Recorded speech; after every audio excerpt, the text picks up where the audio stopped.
malapit nyo nang marinig at mapanood ang bagong single ng The Clash Grand Champion na si Golden Cañedo. Ang pasilip sa kantang yan sa chika ni Katatibayan. Sinabi mo ng marami pang gusto matuklasan. Upbeat pero puno ng emosyon ang bagong kanta ni The Clash Ultimate winner Golden Cañedo na Tayo Pa Rin. Mula sa mga ballad, ibang feels ang maririnig sa kanyang bagong single under GMA Music. Ilang beses mo man ikot-ikutin ko ang mundo, maghihintay pa rin ako sa'yo.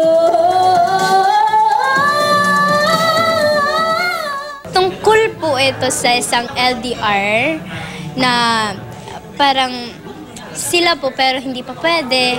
Kaya palayain muna. Kahit ano pong pagsubok sa buhay, tayo pa rin.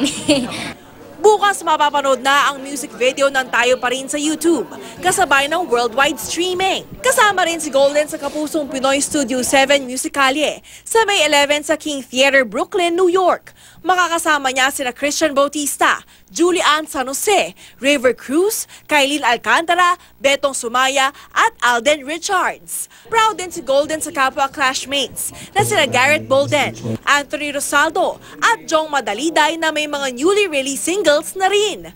Wish ni Golden na magkaroon siya ng collaboration sa kanila.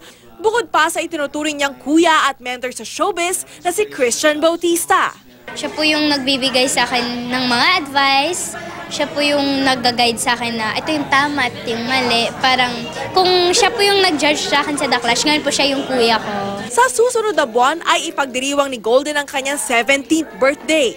Kasama ang fans sa Manila, pati na rin sa Cebu. Papa-fans day po ako sa birthday ko. And papa-fans day lang po ako sa Cebu. Uuwi po ako. Wish ko po na sana magtuloy-tuloy po ako dito sa industry na ito. And mas sisikat pa po ako and maging healthy lang po yung family ko. Katatibayan updated sa showbiz happenings.